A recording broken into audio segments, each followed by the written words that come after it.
kompetensi intelektual. Itu yang disebut IQ. Sedangkan bakat, ini saya justru ini mendapatkan angin segar dari narasumber kita, Pak Ryu Hasan. Beliau menggunakan istilah kecenderungan.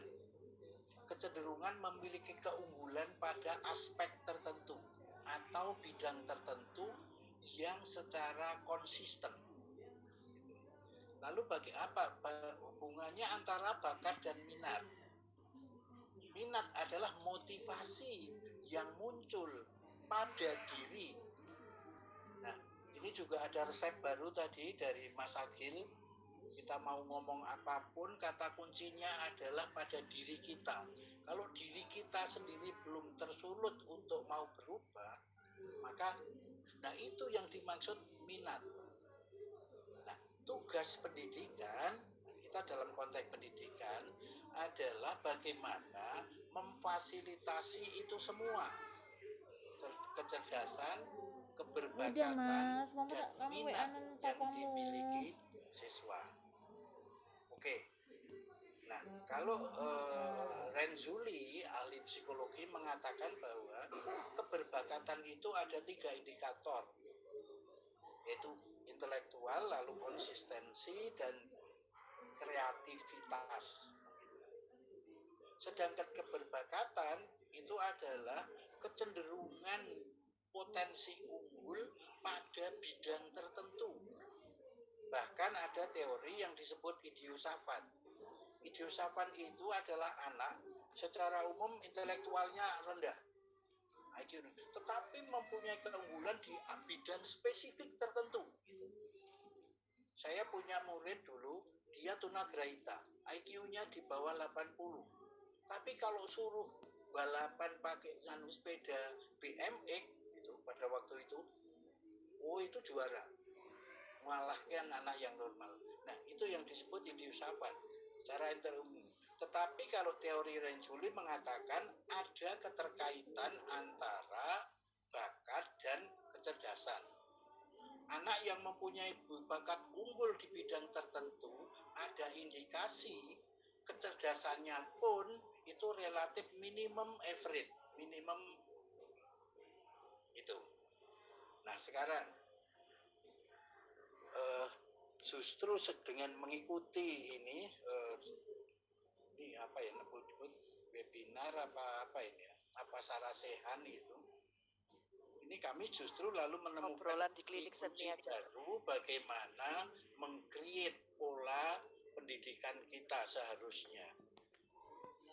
Saya sudah berulang-ulang, kebetulan saya juga terlibat di tim kurikulum nasional pada waktu itu untuk pendidikan khusus sampai sekarang. Tetapi kami sendiri belum mampu meyakinkan kepada mereka, terutama pemegang kebijakan, bahwa pendidikan itu seharusnya berangkat dari mengetahui potensi atau bakat anak. Nah, sekarang ini kondisi konkretnya, maka saya sangat menghargai apa yang disampaikan ibunda kita, Ibu Amalia, yang telah mengambil kebijakan untuk Mas Agil seperti itu. Yang saya lihat di Australia Selatan juga seperti itu. Saya pernah mengunjungi salah satu SMP negeri. Di SMP negeri itu, anak yang sudah mempunyai bakat istimewa di bidang tertentu, dalam 5 hari, 2 hari dia sudah dilepas untuk hidup bersatu.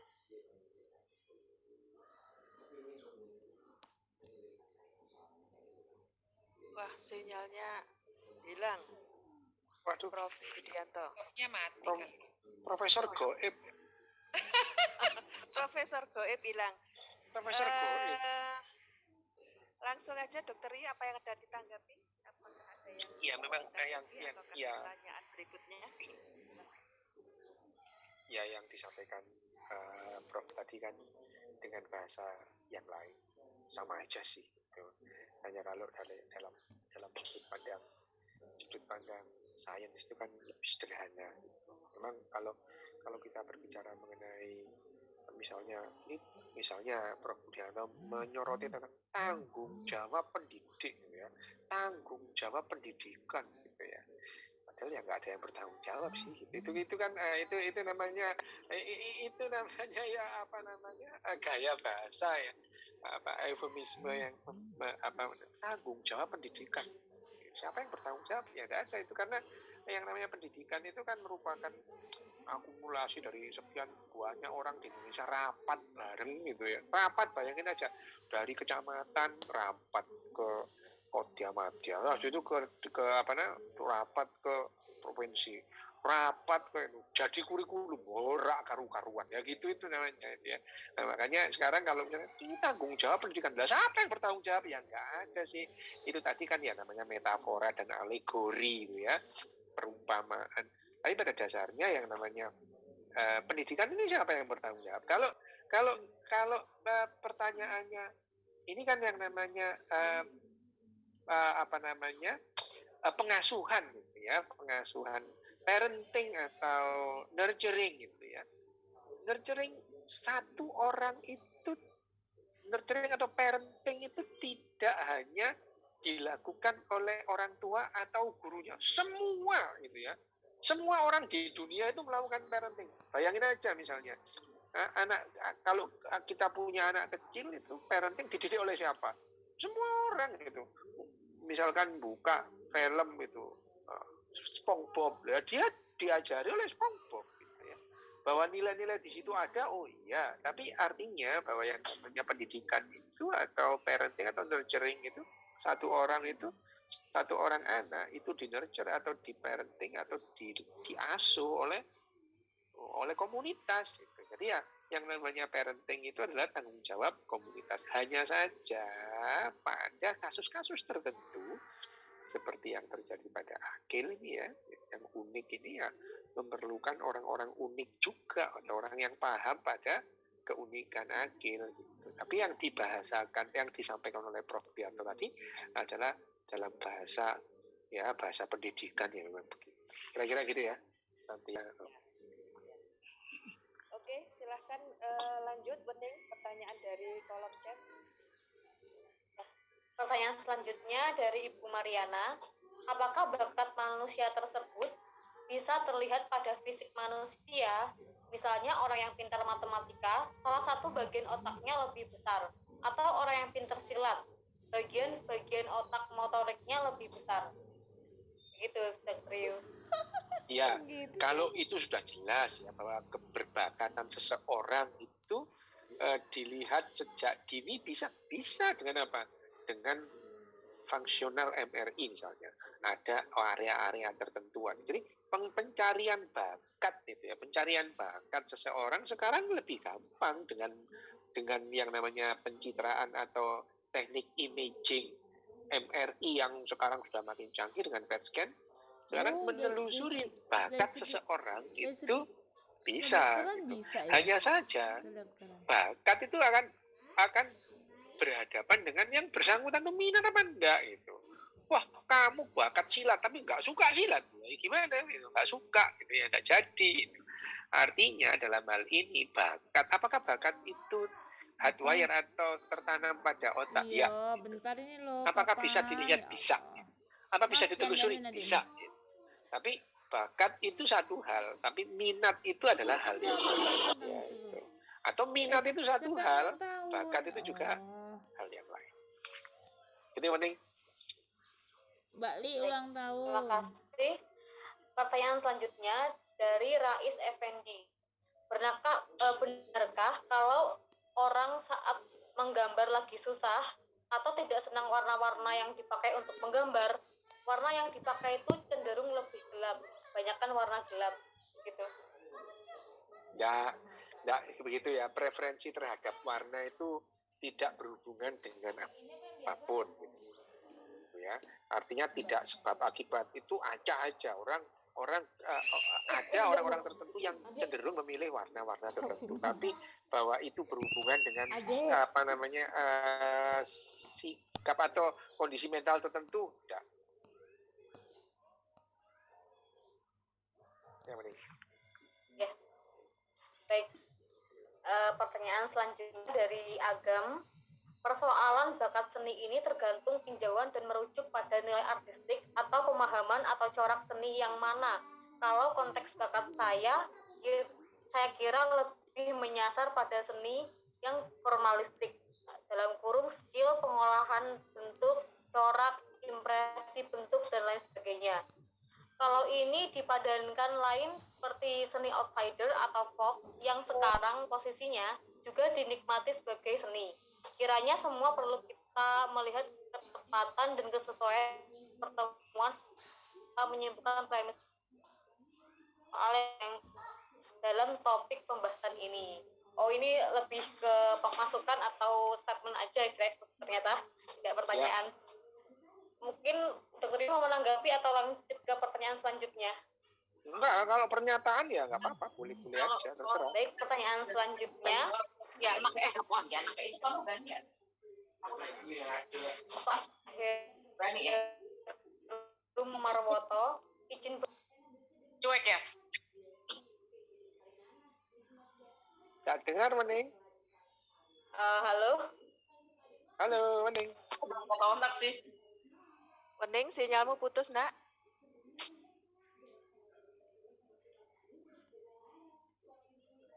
Ini bagus ini. Ini harusnya cocok buat Elin. Saya bacakan lagi, ada pertanyaan nih. Dok, apa yang harus dilakukan pada anak, khususnya anak spesial ABK yang memiliki bakat di seni lukis akan tetapi dia tidak minat? Apakah kita bisa melatih bakat anak tersebut? Tapi sepertinya sudah dijelaskan Dr. Yu. Iya. Nah, kalau nggak minat ya jangan.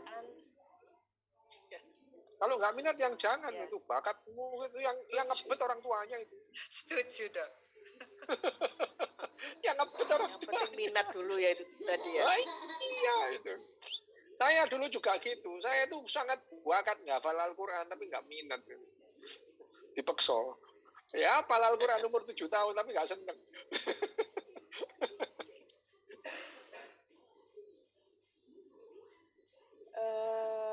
Ada lagi pertanyaan, saya ini mata saya lagi bermasalah, minta tolong Wening itu karena lagi kesulitan membaca. Gimana Wening, lanjutkan Wening? Ya, mohon maaf tadi saya terlempar karena koneksinya tidak stabil. Baik, pertanyaan selanjutnya dari Oto Heru Marwoto. Izin bertanya Bu Santi, menurut teori Malcolm Gladwell, nggak ada yang namanya bakat. Kata Malcolm, seseorang bisa sukses menguasai skill apapun itu, entah main musik, menulis, melukis, ahli fisika, main akrobat, dan lain sebagainya. Jika dia mempelajari atau berlatih selama 10.000 jam, teori 10.000 per jam ini sudah dibuktikan oleh orang-orang sukses dunia, The Beatles, Bill Gates, gitu. Bagaimana menurut Dr. Yu? Apakah betul bahwa bakat itu sebenarnya tidak ada? Ya kalau bakat itu nggak ada ya enggak lah. Bakat itu ada. Dalam genetik kita itu ada yang namanya genotip, ada yang namanya fenotip gitu ya. Bahwa genotip itu tidak selalu muncul sebagai fenotip, iya, tapi bakat itu ada gitu. Kalau misalnya udah deh, kalau memang dia itu pernah lihat nggak ada orang yang buta nada gitu? Ada banyak itu. Ada teman saya yang betul-betul buta nada. Lah ya mbok yang begini itu disuruh latihan 10.000 jam ya tetap buta nada, nggak bisa gitu ya. Jadi dalam hal ini kalau bakat itu tidak ada itu ya mengada-ada lah itu. Bakat itu ada gitu. Bakat itu ada. Hanya saja ada yang bakatnya sangat hebat, ada yang biasa-biasa, ada yang tidak berbakat sama sekali. Jadi kalau dikatakan bakat itu tidak ada, itu bukunya Malcolm Gladwell yang mana ya? Yang apa? Saya baca bukunya semua, bukunya Malcolm Gladwell. Kalau penekanannya adalah bakat bahwa kebisaan seseorang itu hanya disandangkan pada bakat, itu Malcolm yang tidak setuju gitu. Jadi pada dasarnya orang itu bakatnya itu di tengah-tengah. Jadi kalau seseorang itu yang biasa-biasa itu latihan 10.000 jam sepak bola, ya pinter sepak bola dia gitu. Ini berlaku pada apa namanya, pada distribusi yang normal, pada di tengah-tengah ya. Tapi kalau yang tidak berbakat ya nggak bisa gitu. Saya baca kok semua bukunya Malcolm Gladwell, meskipun saya tidak setuju dengan pendapatnya Malcolm, tapi Malcolm tidak pernah mengatakan bahwa bakat itu tidak ada. Ya.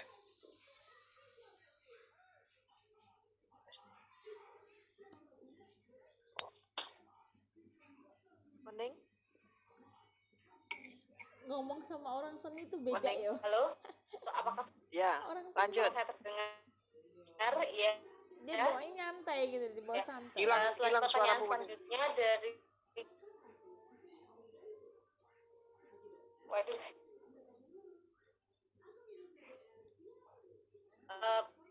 Dengar?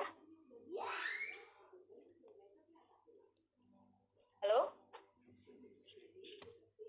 Nggak dengar. Dengar, Mening, dengar.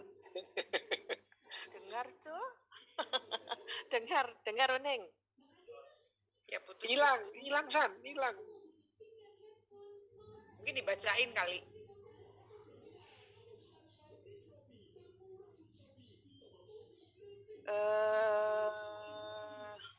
Mau saya bacain, Mbak? Ini nih, iya, ini ada pertanyaan ini buat Lia nih.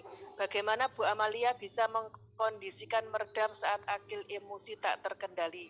Dan bagaimana mengarahkan pada minatnya? Ya, kalau menguasai emosi yang tak terkendali, saya juga sering sebagai ibunya.